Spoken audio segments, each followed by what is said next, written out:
A busy week this week, campaigning for more housing for Reading and also standing up for the interests of busy commuters on the railways.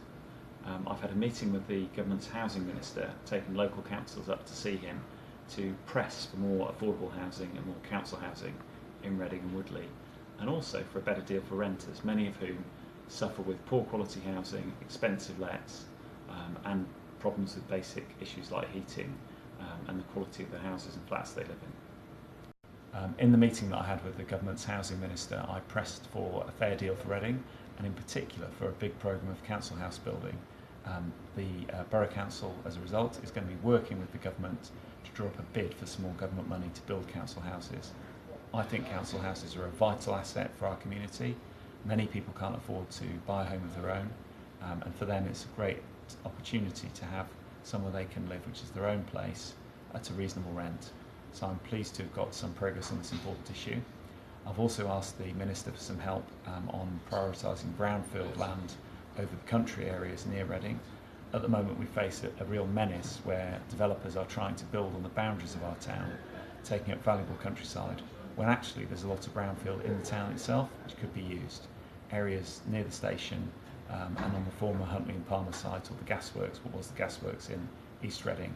I think those areas should be used first, and valuable bits of green countryside should be protected so that people can enjoy them for dog walking or for getting out into the countryside. Shadow Transport Secretary Andy MacDonald and my colleague Rachel Maskell, who's the Shadow Rail Minister, have been challenging the government over rail and calling for renationalisation. Mr. Speaker, it's said that Henry Kissinger once asked who he should call if he wanted to speak to Europe. The answer was not clear. Similarly, I would ask who I should call if I want to speak to the UK rail industry.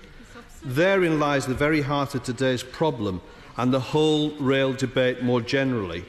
No one will take responsibility for Great Britain's rail industry.